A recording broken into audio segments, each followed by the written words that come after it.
This right behind me is the Volkswagen ID.4 all-wheel drive 2021 version. I'm going to do a review of this car real soon, but before I do that, we're at the car wash here. Let's give it a wash and we can refresh.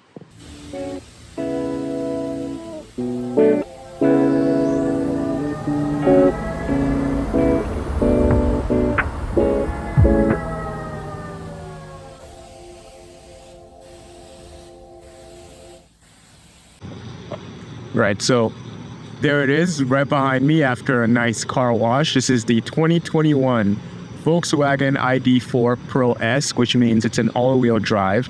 And without any further ado, let's get straight into the review for this. This car really, it's a compact SUV and it seats around, let's say, 5 people very comfortably. And it's very roomy on the inside. But what we're going to do is we're going to rate it in terms of the overall exterior and practicality of the car, the interior and trim. And we're just going to be looking at the design for those. And then we're going to look at the design of the user interface as well as the software and how it interacts with each other. I've lived with this car for about 45,000 miles now, and I feel confident that I'm able to give a very fair and honest review. So let's get into it. All right, so for the exterior review, the first thing we can see right away is that Volkswagen really leaned into the electric vehicle look when it comes to a design. They've done away with the grille. They just have these like fins on the side here that still allow for some airflow, but you don't really need as much, with an EV. And like that has allowed them to kind of have this really nice area for a crossbar here for the lights, for the front lights and headlamp.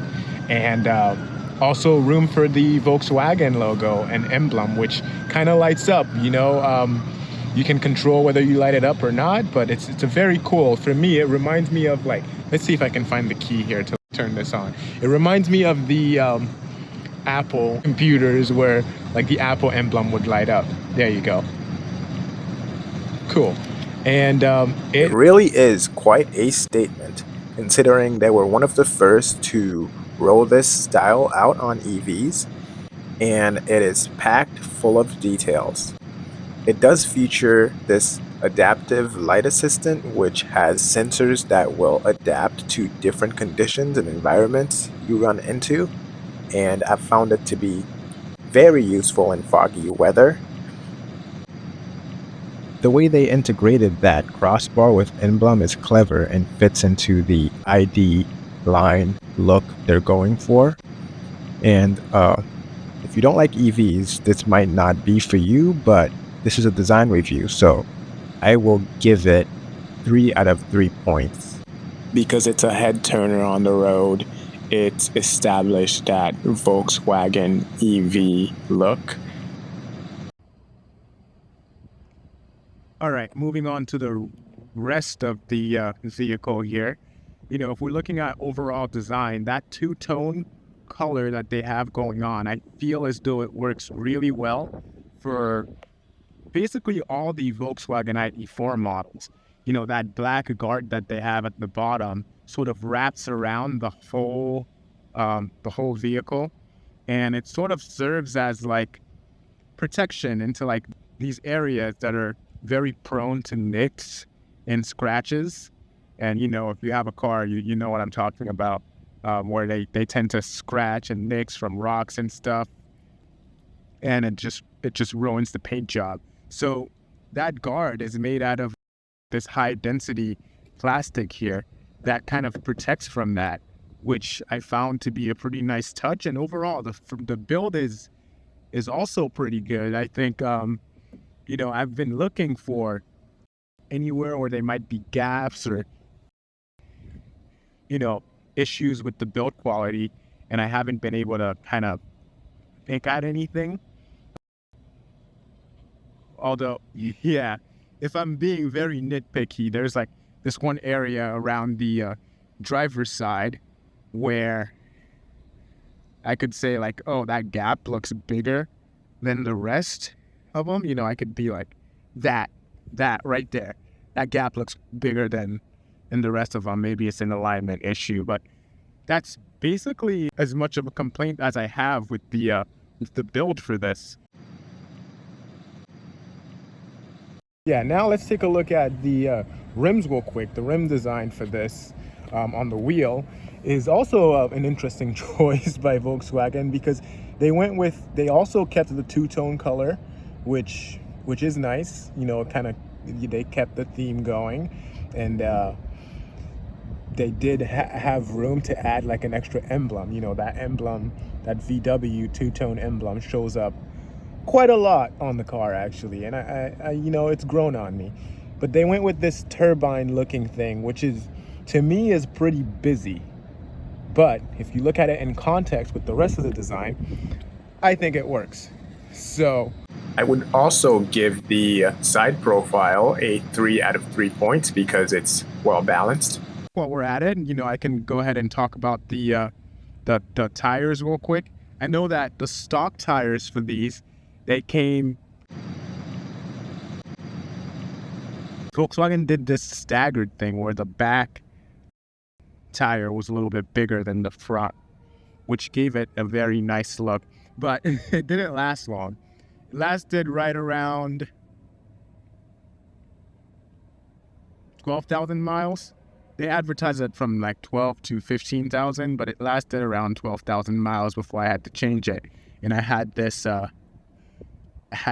Firestone tires installed, and they're still going pretty strong. So yeah, from here on out, let's go ahead and take a look at the rear design of this, just to complete the full overview of the exterior design.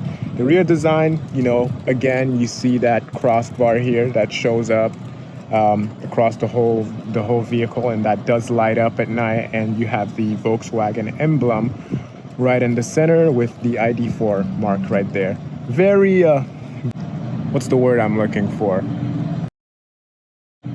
It's futuristic, but it's also like minimalism, which, you know, I do like. And then you still have that guard coming through at the bottom. So let's get into the rear real quick. So when you go ahead and you open that, it sort of does this it does this beeping sound, like that sounds like a pickup truck backing up. It did come with a level 1 charger, which I've used quite a few times, but I do recommend level 2 for faster charging, because the level 1 is pretty slow. But yeah, let's clean this up real quick. So you have around 30 cubic feet of space in here, and you get an extra 34 cubic feet of space with the seats down, which, you know, that's around 64 cubic feet of space total. If you do have big things that you're moving with, or even if you have a bike you want to throw in here. I'll throw a quick picture of it with the seats down, but I want to get into this real quick. There's no spare tire. So you do have this roadside assistance kit and then a first aid kit that Volkswagen supplies with this car. I was very surprised. This was my first time not having a spare tire, but I haven't needed it. So yeah, I think this has like something to like plug if you have like a hole in your tire, just like a patching kit and all that good stuff. And then down here, you just have, this is where my charger went. You just have this section right here where you have even more storage. You kind of, you know, I have like a tent chair in here and like charger and just tools and all that other good stuff. It also came with these little standers here that have like Velcro at the bottom, and I kind of like use it to hold stuff in place, hold stuff together so they don't slide around, so there's no rattling while I'm driving around. But yeah, that is the cargo area protector. Let me put the seats down so that you can see the full space that it has. And this is what it looks like with the seats down. So yeah, there you go. There you have it. 64 cubic cubic feet in here. I hope I've been saying cubic feet. I hope I haven't been saying like meters or something. But yeah, that's plenty of space. I've used it before. Instead of renting a U-Haul for a move, I've used it for that, and I was able to fit so many boxes here with all my stuff and just be able to move safely without renting. So I found it to be pretty useful and spacious in there. So overall, I will also give the rear a 3 out of 3 points because 1, the design is pretty good, and 2, they make very good use of the cargo space with plenty of storage, just room for storage space in there. Now, how did Volkswagen handle the door and entry into the ID.4?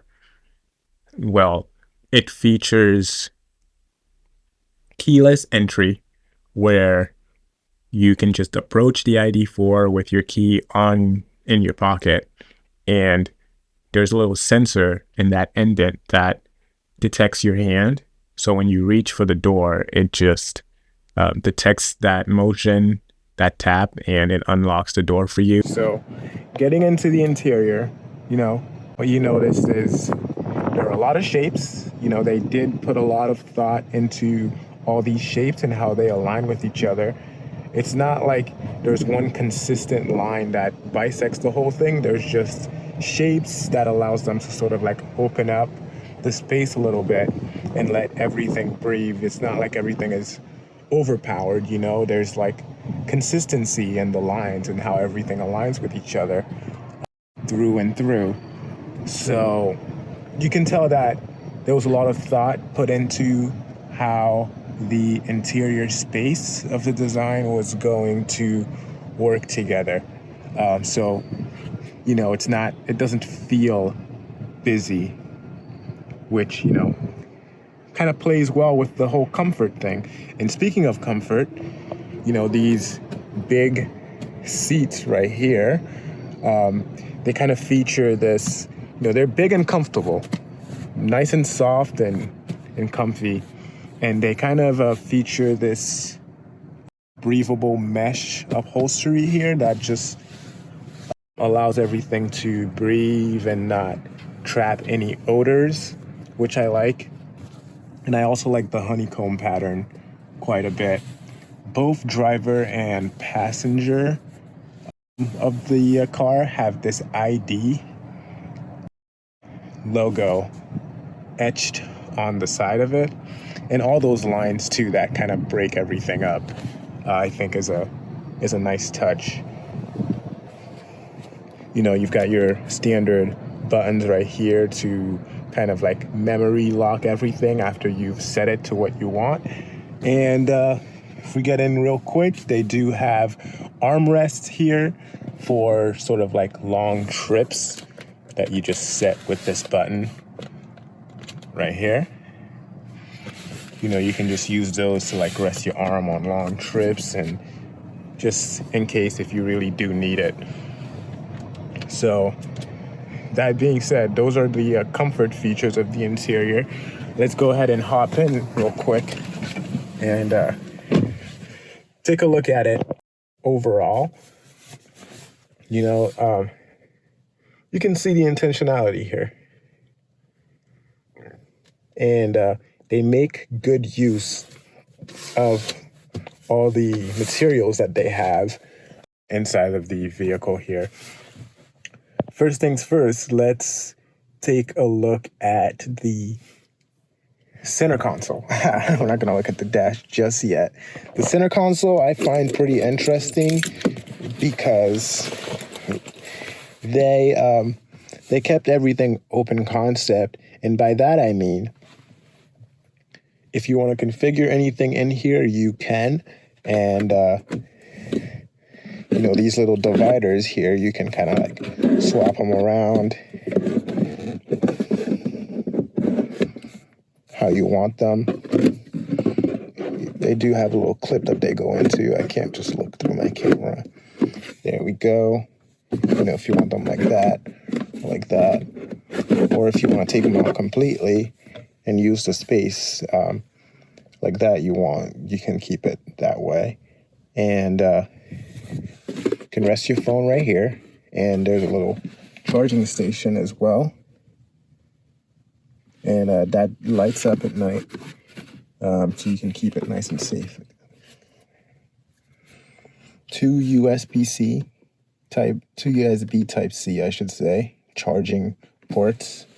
And in that same center console, you do have two more back here as well, which we'll get into. And my favorite part is the whole thing. You can just close it like that, and just, you don't have to deal with anything that you have tucked away. So it's a nice little enclosed center console there.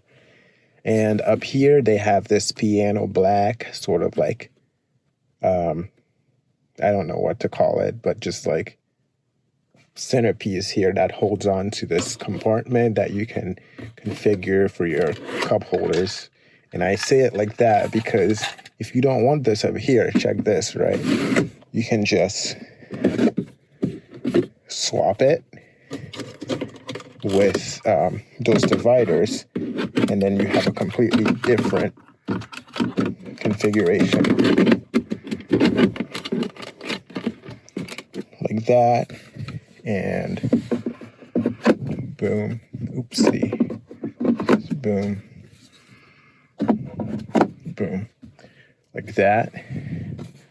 So you can switch that however you want. And I think that was a nice touch to allow that for you to be able to customize that. And the only complaint I have, as you know, is piano black. I had to make sure I just give this a nice wipe for this video. But yeah, it really does trap on to like anything that it touches, and it's a pain to keep clean. Now let's take a look at the dash, right? I do like how that same material here is kind of matching there, and how this just leads into here like that. It just feels like a smooth transition, which is nice. You know, they have that chrome finished plastic here for that front dash, and it matches with the doorknobs. And, you know, there's not a shape that you see somewhere in this car that you don't end up seeing somewhere else, which gives you this bit of comfort. And since this is the, what is it, like 82 kilowatt battery, it comes with that 14-inch display here that, you know, I call it like the infotainment system, and that you control everything through, such as your battery and your maps, your music. And you do have the option, not everything goes through the infotainment system, right? You do have the option to control climates and some of the menu stuff here, as well as like your weather, climate control, and volume you can also control here. So that's cool.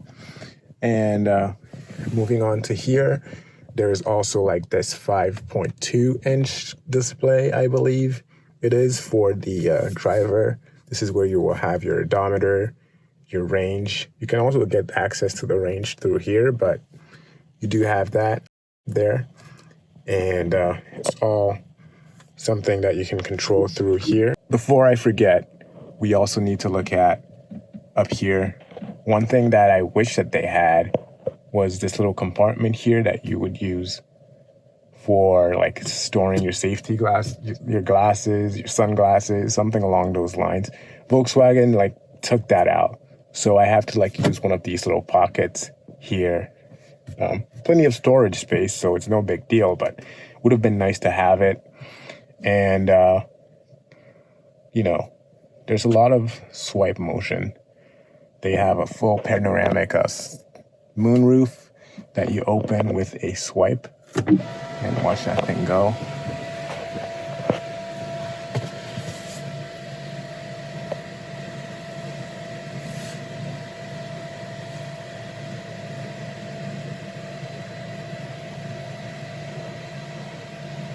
Yeah.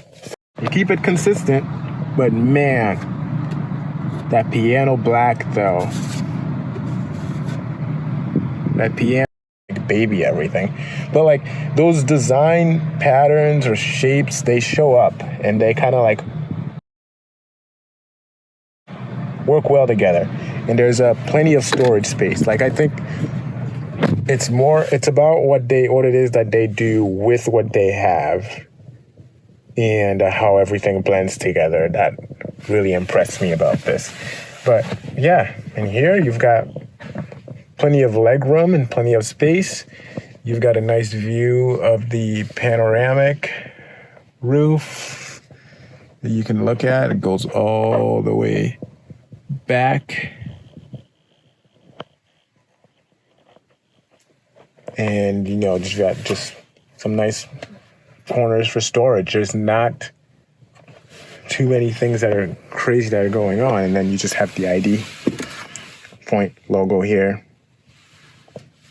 2 more USB-Cs. This is the ones that I pointed to when I was in the front. And also a nice little area for cup holders, I believe, right there. Nice little divider. You can use it as an armrest. You can have like a nice cup of coffee in here when you're going on a long trip. And yeah, that is the back. They still did, real quick, they still did keep that. I love that honeycomb pattern, that mesh honeycomb pattern with the breathable seats. It like so easy to clean, and it doesn't hold on to like any dirt, and it has stood the test of time. I was worried about how would this fare over time? How would this hold up? I think in terms of space and comfort for long rides and build quality, the interior does hold up pretty well. Okay, where were we? Yeah, when it comes to handling and how this car handles, look, it's a smooth ride. It feels like such a smooth ride through and through. It handles really, really well. Right now I have it on comfort mode, which, I could go, it just went right through a bump right there. You don't even feel anything. You bounce right through with the car, and like everything's really working with you. And acceleration just feels nice. Overall, I think it's fun. That's the one word that comes to mind when it comes to like driving this car and the overall maneuverability and how I feel with it. It's a pretty fun car. It feels like it handles really, really well. But the only complaint that I would have at times is that sometimes I have more space in here than I know what to do with. Though even though it's a compact SUV, it's pretty roomy. I think the ID.3, if Volkswagen released the ID.3 in the US, that would be the perfect car for me, to be honest. So, do I recommend the ID.4 as a car? Well, based on design, I say it's very well designed, but I want to do a separate video on practicality as an EV, and also look at the user interface. I do think this video is getting too long, so I want to split those. While the SUV market is the most competitive market for EVs, with almost every single automaker having one, I think Volkswagen makes a great car at a reasonable price point. Now, from what I've heard, the other generations that followed this have gotten better over time, like year by year. So I'm excited to see where this goes in the future. And with that being said, I'm going to wrap up this video and split the discussion on practicality and user interface. What are your thoughts on this review? Do you have an ID.4? Are you looking to get one? What do you think of the design of the ID.4? Leave your thoughts in the comments below.